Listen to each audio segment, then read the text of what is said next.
All right, welcome back to episode 30. Wow, milestone of the Winnipeg Weight Loss Show with Mitch Calvert. And we're taking it in a little different direction today from our usual fitness and health tips to something I think every listener will benefit from, our smartphones. And I do call these the best invention since sliced bread. Conversation. I had a client signed up from Iceland the other day through Instagram. Like, it's wild what we can do with them. However, they can steal our attention and steal our present quality time with our kids and family members. And today's guest is really going to help us try to find that balance. Welcome, Joey. Hey, thanks so much. Really, really excited to be here, Mitch. Appreciate it. Appreciate what you're doing. And yeah, grateful to be here with you. Absolutely. So before we jump into like the origin story of RO, and we'll get into that, what's kind of a day in the life of Joey like? You got teenage kids? Yeah, I do. We have so it's summertime right now. So our my wife and I have a 15-year-old son, a 13-year-old daughter. And so it's a little bit, we're a little bit in during the school year, we're taxi drivers and Uber drivers for our kids, obviously. So that's a full-time job and we don't get paid or tipped for that. But in the summer, it's a little bit more chill with them. My son is plays tennis, and so he's training most of the days, and my daughter plays volleyball, so she's doing a little bit of that. So it's been good. We're about to take a family vacation up to Quebec, up to Montreal and Quebec City. So we're excited about that, and have a much needed unplugged time and family time together. Absolutely. I love it. Coming to Canada, no less. Yeah. So, yeah, let's rewind the clock a little bit. I know I saw this, I think, in one of your interviews where the original idea somewhat came by accident. You were at a soccer game for your son. Yeah. Was he 5 at the Yeah. time? Some fairly young, right? Yeah. He was 5 at the time, and it was, Okay.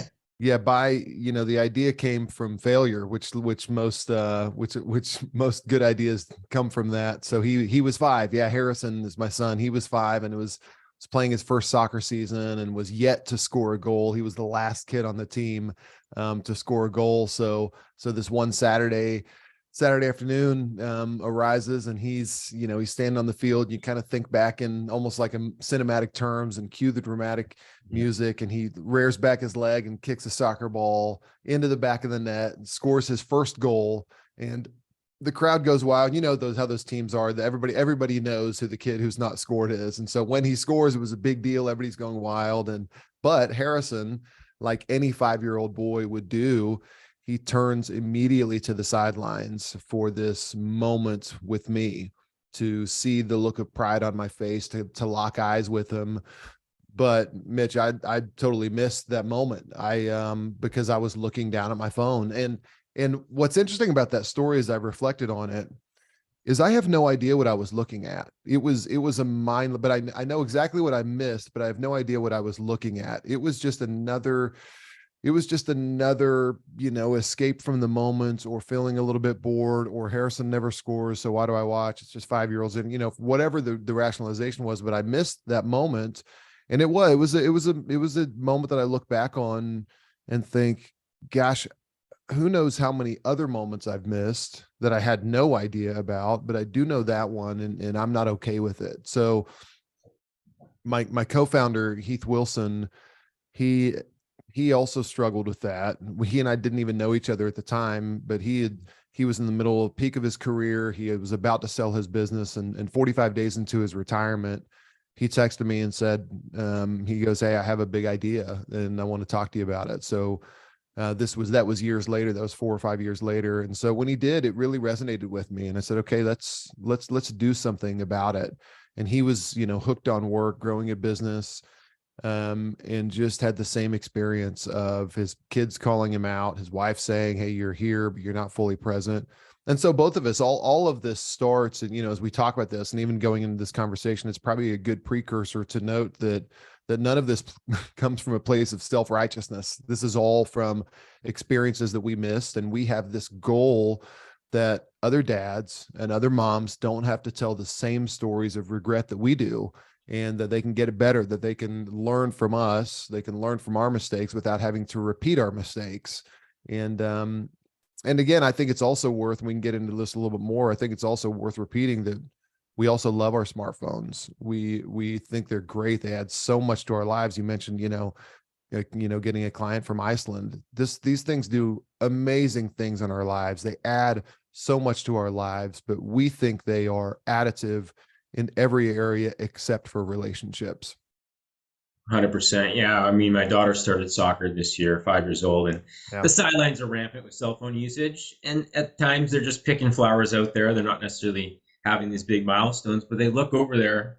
If they don't see you watching, that Yeah. can really resonate or send the wrong message, right? So I totally get where that comes from. Well, there's an interesting thing that happens is our kids right now, when our kids are young, 3, 4, 5 years old, they are very quick to call us out on it. They'll say, Daddy, put your phone down. I mean, even earlier than that, we hear stories from, 2-year-old, 3-year-old, Daddy, put your phone down. Mommy, look at me. Stop putting it in your phone, grabbing their phone, putting it away. We've heard someone was telling us a story about how their child just like growls whenever they're on their phone. And it's because at that age, we've not yet conditioned them to believe that they're less important than our phones. But as they get older, as they go, and this is scary to me. I mean, this is scary that we're sending a message again and again and again that my phone's more important than you. And that's a dangerous place to be in. And actually, Mitch, where people should start getting really, really concerned is when their kids stop saying, put down your phone, when they stop saying, look at me, because all of a sudden they believe that that your phone is more important than them. And I'll say it a little bit differently. They stop believing in their value when they stop saying that. And we got to fight like hell against that. We all of us need to. And by the way, this is an acknowledgement, Mitch, too, that, and that's no judgment on anybody, by the way. I've been through it. This is me, but it's an acknowledgement, just like physical transformation and fitness is hard. It's really hard, right? But, and this is the same thing, this is really hard. But in the same way, if someone were to say to you, like, hey, at a very basic, Mitch, give me 8 words on how to lose weight, or how to lose weight, the answer is probably like, operate in a caloric deficit, right? Is it something like that? Yeah, So, it boils down to 5 quick habits, and that's the pillar for sure. Yeah. and so it's like, yeah, that's easy, right? Yeah. But no, that's hard. That's why, like, everybody's struggling. I'm struggling with that right now. I'm 43 years old and I feel like I'm in just crappy shape right now because it's difficult to maintain discipline. So the answer is simple, but the solution is hard, right? And it's the same thing with this. And I think the reason why people are, when you talk about physical fitness, I think the reason why people will commit to it is because they recognize its importance and they recognize the difficulty. I don't know 16 years into the iPhone experiment if people really recognize what's at stake. They don't recognize the long-term effects. They don't recognize that it is a difficult thing. And sometimes we need help doing a difficult thing, right? We need it. It's not as simple as like, oh yeah, this is easy. No, it takes some discipline. It's hard to do. And more than that, more than discipline, it actually kind of requires an environment that's conducive to those goals you have. Yeah, you hit the nail on the head there. World's set up to do the opposite of move more and eat less. Yeah. You've got to be super deliberate about it and have boundaries and systems. And that's really what the RO app does for people around their phone usage, right? We'll talk Yeah. about the box and how the app kind Yeah. of uses technology to the advantage of the user. Yeah. But before that, even like for the average parent that's listening to this, it's, oh, they're a real estate agent. They can miss a deal if their phone is locked Yeah. away. What are some simple tips that are kind of ground floor for someone that's really hooked to their phone and feels like they can't disconnect at all at any point? Yeah, no, that's a super fair question. And I think in this is the message that we preach. And by the way, the way in all of this, I hope the listener knows this is, I'm not here to sell anything. I don't, it actually doesn't bother me one way or the other. The message is, I want people to understand what's at stake and why it's important and what the solution looks like. And whether that's, whether we help get you to a solution or you do it on your own or you go somewhere else, that's fine. None of that's so this is not a commercial for RO. So I think that we need to go back to what the core issue is, and that is the relationship we have with our devices. So The relationship we currently have with our devices, and let me say it again, we're 16 years into iPhones. So this is a brand new thing. And just like anything else, we're trying to adapt. This is actually the same reason why, this may shock you, the group of people who struggle with this most with devices we have seen are people who are baby boomers. It's not the teenagers as much. And interestingly, it's because baby boomers were introduced this thing in the middle of their lives, and all of a sudden it's really cool and they're having a harder time adapting, whereas the younger kids have had this in their lives all their lives, and so they recognize some of the harm with it. They recognize some of the ways that they're actually adapting a little bit better to it, which is interesting and I think probably surprising to a lot of people. But the relationship we have with our devices right now says that we have to have them on us 24 hours a day. So that's the core relationship issue we have with our devices. And so 91% of us have our phones with us 24 hours a day. We don't have to move our feet to get to them. And the way they're built, the way they're designed, is that they are beckoning our attention, even when we're not, even when the screen's not on. I mean, even just the mere, science and studies show that the mere presence of your phone equals usage of your phone. So the mere presence, when it's there, you're using it because you're anticipating things from it. And by the way, it doesn't matter if your notifications are on or not. 89% of smartphone usage is self-initiated. Only 11% comes from notifications, from inbound things, from buzzes and notifications.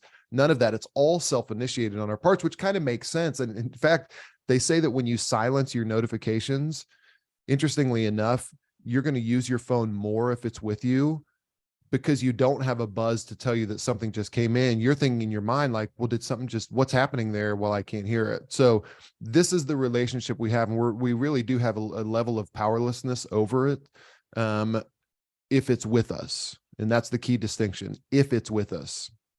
So the only way to reduce screen time, the only way to reduce your phone usage, and this is according to Dr. Maxi Heitmeyer at the London School of Economics, he says the only way to do that is to have it away from your body and out of your visual field of sight, which, you can't use your phone if it's not on you, right?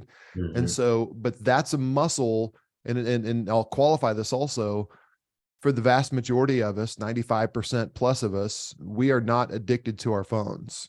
We'll say we are. Oh, I'm so addicted to my phone. Well, you're not addicted to your phone. You're really not. Because in addiction, two things happen. What do you do? Two things with addiction. One, you admit that you can't do anything about it. And two, you completely abstain from it. So if you say that just means like you could never go into a bar again, and you could never have alcohol again. Well, our phones are different. We've developed a bad set of habits around our phones. And what's cool about it is we do have the agency over this. We're not powerless, even though I said like we have a level of powerlessness when it's with us, because it is going to totally always beckon for us. So we do have to just create a conducive environment to being away from our phone. So that's a long precursor to your question, which is, what about the real estate agent who's going to miss something? Here's what we encourage people to do. We encourage you, well, actually, I want to get your take on it, how you would answer this for somebody who said, hey, I'm 150 pounds overweight. What would be your first? Actually, let me ask you that. If someone said, hey, Mitch, I'm 150 pounds overweight. What do I do? What do I do today? Would you tell them to go run a marathon? Simplest step is move more, walk more, right? Because everyone can walk, even if it's in small spurts. So we would look at their step averages if they have them and just try to bump up 1,000 a day, right? Smallest possible increment. So I'm sure that's where you're going with this. 100%. It's the Kaizen method. It's that little bit. It's the small progress. So we would say to somebody like that, you're probably in a position where you feel what someone says, oh, I can't be away from my phone. What if I miss a call? You're describing a feeling that you're actually you're writing a story, a narrative of something that is in the future that is by nature uncertain. So, which is saying, I'm going to miss my call. Well, so you've developed a feeling that says that you're going to miss that call. And we understand that could be very, very legitimate. So we would say to somebody, start developing the muscle, start building the muscle. And that muscle begins with about 5 minutes. Again, let me go back to it. 91% of us have our phones 24 hours a day with us. So don't be part of that 91%. Be part of the 9% and spend 5 minutes away from your phone.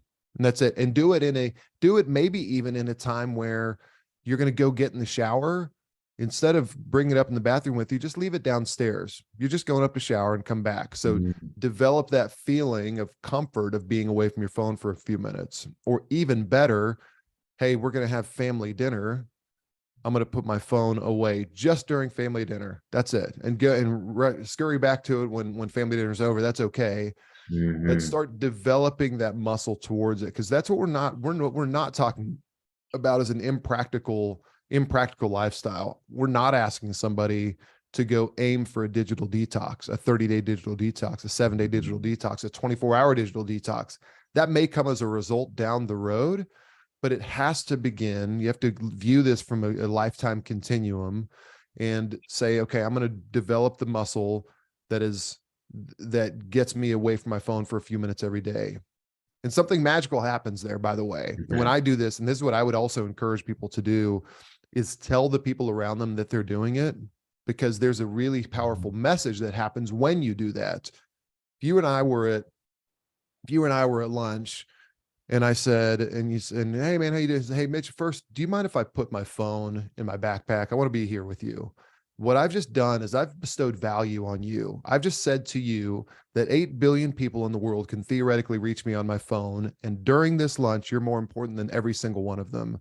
That completely changes the tenor of the conversation. That allows you to go to a deeper level of conversation and intimacy, and think about the impact that has on our families. Think about that. Think about the impact that has on your spouse. If someone's married, or on your, I'll take my daughter for an example. Here's what's cool about that. My daughter, who's 13, if I start demonstrating for her that she's more important than my phone, well, when she starts dating, what kind of man do you think she's going to look for? What kind of expectations do you think she's going to have on a relationship? If he's on his phone, have dinner, she's like, sorry, dude, I'm out. Like, so she's going to require that of him. And so all of this continues to snowball, where then all of a sudden, then he realizes that he got dropped because he was snubbing a girl. I hope he then changes that behavior in the next one and says, I'm going to give this girl my full attention. And so you start bestowing value on people all around. And then that permeates across what you expect in relationships, in jobs, in getting away from toxic relationships. And I know that may sound dramatic, but there's a huge amount that does, just by the simple act of putting that down. And again, telling the people around you what you're doing, because you're telling them that you're valuable. It's not you asking for a pat on the back. It's you saying you're more important than my phone right now. 100%. And there's a bit of accountability to that too, because you've publicly shared it now with those you're enjoying the dinner with or whatever, and now they can call you out if you end up reaching for it. Yeah, So that's value great. there. Yeah, Yeah, and that accountability is awesome. yeah, and the fact it was 5 minutes. I mean, we've tried to implement like a 2 hour screen-free time every evening, and we often fail at that. And maybe Yeah. it's just because it's just too ambitious to start, and we can maybe boil it down to 10, 20, 30 minutes, because we all tend to end up reaching for it at some point during that Yeah. 2 hour window, and then it feels Yeah. like a failure, right? So I Yeah. like, It's I think the other thing that along with that is really giving yourself grace is a really important thing too. It's the point is not to put your phone down. The point is to be present. And I'm sure you have this. I'm sure in a lot of your coaching, so much of it, as you know, is mindset. It's just like mhm. is saying versus saying I go to the gym every day. There's a big difference in that versus saying I'm an athlete. And then when you identify yourself as an athlete, you do the things an athlete does. In the Mhm. same way here, I am a present dad. That's what I am. And Yeah. so I'm going to do the things that a present dad does. And so the identity starts birthing actions versus you finding your identity from your actions, if that makes sense. You flip that on its head. Mhm. And so, yeah, so it's just like, hey, we're a present family. You know what I mean? Like the Calvert family is present with each other.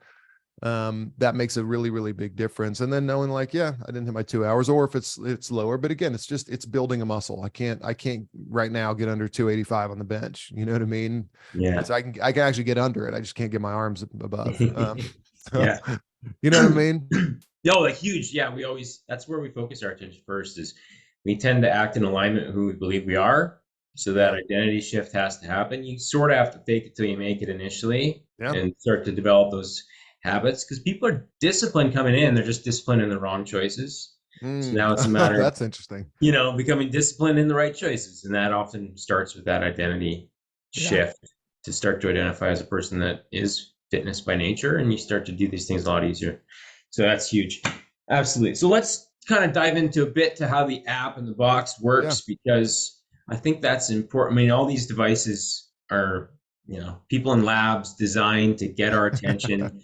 So you've found a way to kind of incentivize staying off them, which I think is really an Yeah. effective way to manage here. So kind of discuss that if you could. Yeah, we need to fight, we need to fight, fight the weapons that they're using against us. We need to use those same weapons to fight back. I mean, we have to be where we right now, we've been outmatched. But again, we know the answer. The answer is spend some time away from your phone, physically distant, out of your line of sight.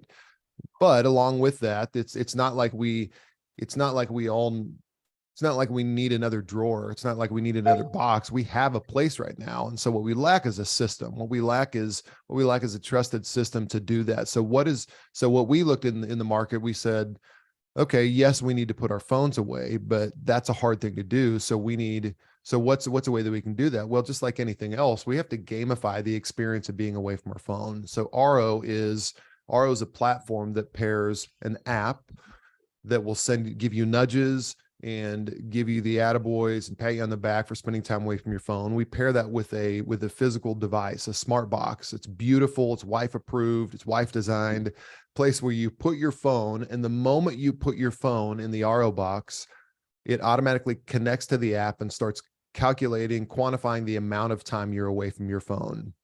So, and then when you have that, then you can gamify that experience. Then you can start, calculating how many how many days in a row have I spent away from my phone. I have a 2-hour goal, I have a 4-hour goal every day of being away from my phone. So am I connecting my ring that day? So it's in the same way you're, connecting your fitness rings. Can I connect my ring that day? It'll send notifications to your family that says when I start an RO session. So that's kind of a gentle invitation to my wife and my family. Hey, dad just started an RO session. Would you like to join him? That notion. And then giving you the nudges all along the way. Hey, it looks like it's family dinner time. Would you like some phone free time? The biggest times that we see, if you look at a heat map on when people are using RO, it's 6 to 9 a.m., 6 to 9 p.m. Those are the times. Sometimes it's not very practical during the workday for a lot of people because, like you said, they need their phone with them. So maybe that's not the right time for it. But if you have an intention, and the goal here is to help people align their actions with their intentions. So if you intend in the morning to have a quiet time, spend some time in nature, spend some time reading, some time, meditation, prayer, whatever it is that you do. If you have an intention, let's remove that biggest potential distraction, and then you get credit for it. And again, back to habits, this is all based around the habit loop. As James Clear defines it in Atomic Habits, that begins with the cue. So the cue here is the app giving you a nudge towards your intention. Hey, Mitch, would you like to spend a little time away from your phone? The cue is also the visual cue of the RO box that lives in a prominent place in your home. And that's why it has to be beautiful. My wife wouldn't let me put a shoebox on the counter, but she will let me put this beautiful home decor piece in prominent display. So that visual cue is a reminder for you to go do the thing. That cue leads to a craving. So to go do the thing, but the visual cue also does something that's really, really interesting. It's a physical representation of your intentions as a family. And by the way, we are really designed for families. This is really what it's for. We're really designed for families. And again, there's application for individuals as well, but really works well for families because you can do it with other people. But it's a physical representation. When you walk in the door, it's you saying, yep, the Calvert family, we're present with each other. That's who we are. So that's it. It lives there to remind you of who you are. So the cue, like I said, leaves the craving, which leads to the response, which is putting your phone down. And then the reward side, this is where the gamification in the app is really, really powerful, because it feels really good for me when I get my Monday morning report from RO that shows how I used my time last week. So again, just like a fitness app, after I finish a session, I tag what I did. I tag the activity that I did. So I'm aggregating. I can quantify and tell you all the phone-free family time my family has had this year. That's a great feeling. I can say, hey, here's how much time I've spent doing my morning devotions, and I want to keep building that. Wow, that feels really good. I've done something that really enhanced me. It's Mitch, it's 20 minutes a morning. It's not that much, but over Mhm. time, that's a heck of a lot of time. And then I want to continue to repeat that. And so that reward side of it is really, really strong. So we've built it all around that. Again, the place for your phone, and then gamifying the experience of being away from your phone. So you'll repeat that again and again and again. Beautiful. Yeah, I love that. James Clear just got, we use a lot of his materials because it makes sense. Jerry Yeah, it does. Seinfeld, don't break the chain, each Yeah, day doing something. I'm sure the app kind of works along those lines where you can see your progress, which is yeah, awesome. That's absolutely. huge. Yeah. Beautiful, Joy. Anything else to add on the app itself? I don't know if you guys are available in Canada, right? Is it primarily in the US to this point? Primarily in the US. Yeah, we are Okay. we're working through it's more, believe it or not, it's a lot more complicated than we knew to ship up to our friends up north. It's just, getting through Mm, customs and things like that. So that is absolutely in our future. For right now, we're still kind of working through it. And I've found actually we get a lot of requests from people in Canada, and I just think mhm.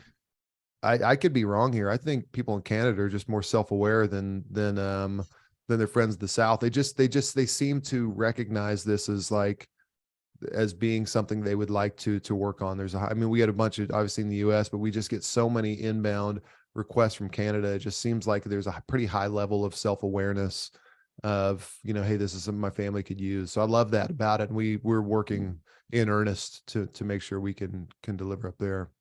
Yeah, that's kind of been my perception, which is why I wanted to have you on because I know this Yeah. topic is near and dear to a lot of our clients. We use apps Yeah. and they're great, but I think there has to, that Yeah. middle ground to strike, and you seem to have Yeah. nailed it with what you're offering here. Well, Awesome.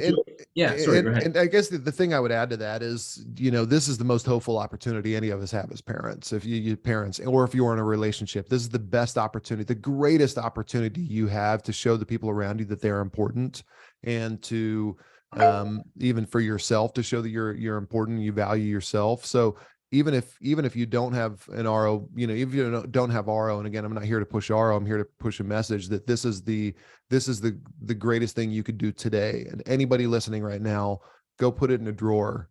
Go be mindful of it. Start a notepad of how much time you're away from it. Just start to model that behavior and just see what happens. And I firmly do believe this, Mitch. When you change your relationship with your phone, you change your relationship with everyone around you, including yourself. And so begin to be cognizant. Just start with a self-awareness and start spending some time away from your phone and build that muscle of time away from your phone.